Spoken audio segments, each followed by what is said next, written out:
최근에는 그 외국인들도 삼계탕을 찾는 분들이 많다고 하더라고요. 맞습니다. 말 그대로 지금 삼계탕집이 문전성시를 이루고 있다고 합니다. 그러니까 뭐 점심시간 같은 경우는 직장인뿐만 아니라 외국인들까지 줄을 서서 긴 줄을 마다하지 않는다고 하는데요. 사실 지금 우리나라 뭐 직장인들 같은 경우는 사실 뭐 이 삼계탕을 즐겨 드시는 분들이 많지만 외국인들은 좀 생소할 수 있는 음식이잖아요. 근데 외국인들도 삼계탕을 잘 알게 된 이유 중에 하나가 우리나라의 식문화를 소개하는 그 한국 유튜브들의 그 지금 그러니까 유튜브 동영상을 보고 야 정말 맛있겠다, 한국 가면 꼭 먹어야 될 음식으로 지금 삼계탕을 이렇게 딱 찍어서 와서 드신다고 하는데요.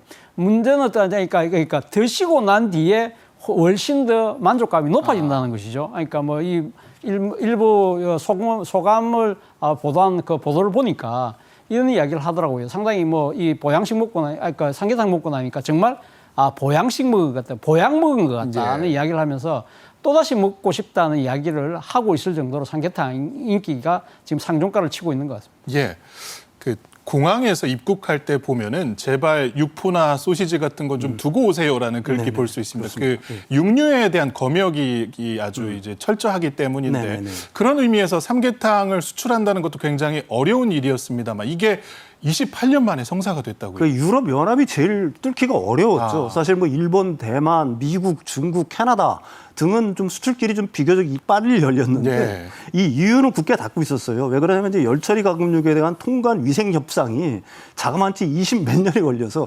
23년 12월 말에야 이게 협상이 완료가 됐습니다. 그래서 24년부터 이제 EU에 본격적으로 삼계탕이 수출되기 시작했고요. 그게 이제 작년 5월 달부터 시작이 된 겁니다. 8.5톤이 독일, 네덜란드에 이제 처음 수출이 되기 시작해서요. 첫 해, 그러니까 작년 한 해죠. 21만 달러를 갖다가 유럽 연합 지역에 수출을 했으니까요. 그리고 이제 올해도 사실은 상반기가 지났지만 올해는 작년보다도 한 2배 정도 같은 기간에 이렇게 수출이 굉장히 급증하고 있다, 이렇게 얘기할 수가 있습니다. 그 열처리 가금류의 이제 수출길이 확대가 된 셈인데 이걸 기반으로 해서 이제 다른 식품들, 그러니까 뭐 예를 들어 닭강정이라든가 닭가슴살 등도 진출할 수 있는 기회가 생길 것 같습니다. 예, 뭐 열처리 가금류라고 하면 삼계탕뿐만 아니라 말씀하신 것처럼 닭가슴살, 뭐 또 닭강정, 또 닭고기가 포함되어 있는 뭐 만두나 볶음밥 이런 종류들까지 다 지금 수출에 신장할 가능성이 상당히 높다고 이야기를 하는데요. 뭐 가장 결정적인 이유 중에 하나는 결국 뭐 외국인들이 이걸 먹어보니까 맛있더라는 거잖아요. 특히 이 한국의 닭고기를 알리는 결정적인 계기가 된 건 한국식 치킨이죠. 한국 치킨은 글로벌 그 미식 매체라고 할 수 있는 이 테이스트 아틀라스라는 그 매체에서 한국식 그 닭고기를 최고의 외국 식품으로 꼽았다는 거거든요. 그만큼 뭐 이 한국식 치킨 요리는 상당히 인기를 지금 구가를 하고 있습니다만 이러한 부분들을 좀 이제 다양화해서 즉석 간편 그 식품으로 이렇게 활용한 제품들이 지금 많이 나오고 있고 이런 부분들을 EU 국가들에서 상당히 즐기고 이런 부분들에 대해서 아마 이 상당한 여러 가지 이 수입을 그러니까 할 수 있는 그런 여러 가지 규제들을 많이 푼 것으로 지금 알려지고 있습니다. 그래서 올해 같은 경우는 한 2천만 달러 추가 지금 수출 상승 실적이 기대되고 있다고 합니다. 예. 지금은 삼계탕이 K푸드로 각광을 받고 있습니다만 이 수출하기까지 결코 쉽지 않은 노력들이 계속 있었다고 합니다. 영상으로 확인해 보시죠. 삼계탕이 그 어려운 걸 해냅니다. 드라마 태양의 후예에 등장한 삼계탕이 중국에서 폭발적 인기를 끌면서 중국인에게 1인 1 삼계탕을 보급하는 핫한 수출템이 된 거죠. 팬데믹 위기에도 수출이 급증하더니 이제는 세계인의 건강식이 되어 세계 곳곳에서 삼계탕의 저력을 보여주고 있습니다.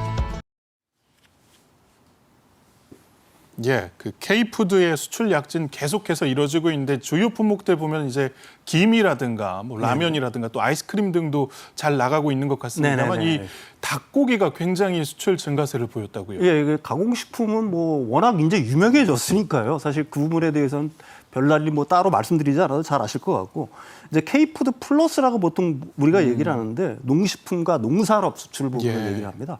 그게 올해 상반기에만 약 한 9조 원 정도로 수출했다라고 얘기해요. 그러니까 신선식품만 이렇게 놓고 본다라고 하게 되면 한 270억 원을 갖다 훌쩍 넘었는데 그 중에서 이제 닭고기 증가율이 워낙 높았고요.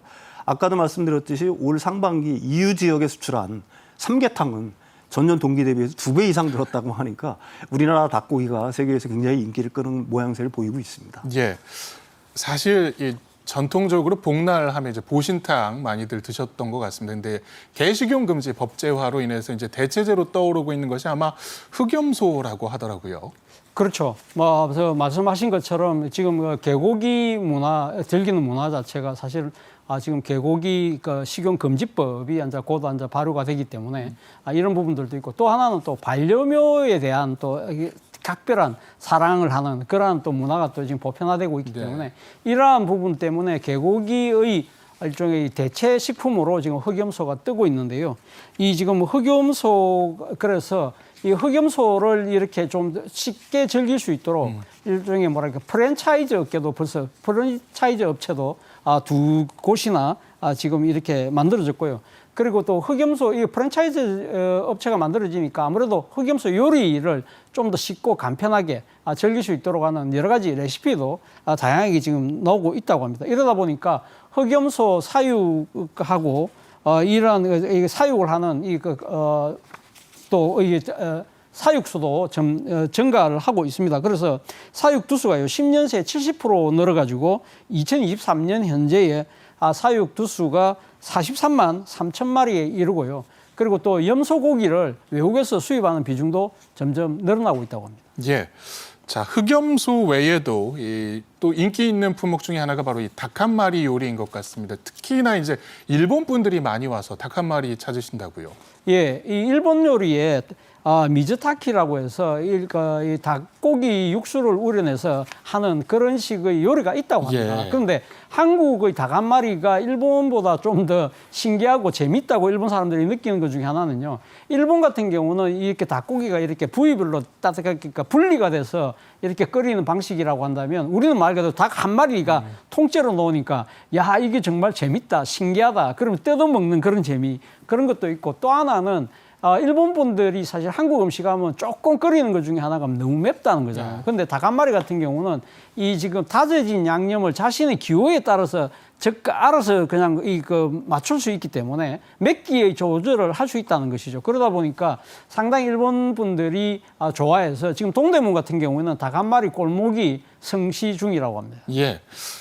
닭 한 마리 하면 빼놓을 수 없는 인물, 바로 이 전 미국 국무부 부장과 스티븐 비건 같은데 성함만 보면 채식하실 것 같은데. 그러니까요. 닭을 참 좋아하시고 네. 이분 단골집이 아마 광화문에 있었던 것 같습니다. 저도 가봤는데 여기서 레시피까지 공수해 갔다고 하더라고요. 맞습니다. 그러니까 스티브 비건이 지난 1기 트럼프 행정부 때 미 국무부 차관이었잖아요. 부장관을 했는데 당시 그러니까 북핵 협상을 총 담당하는 실무사령탑이었어요. 그러다 보니까 한국에 자주 왔고요. 네. 특히 2019년 같은 경우는 평양까지 날아가서 협상을 하고 그 길로 바로 서울로 날아왔는데 서울에 아마 늦게 도착했던 모양이에요.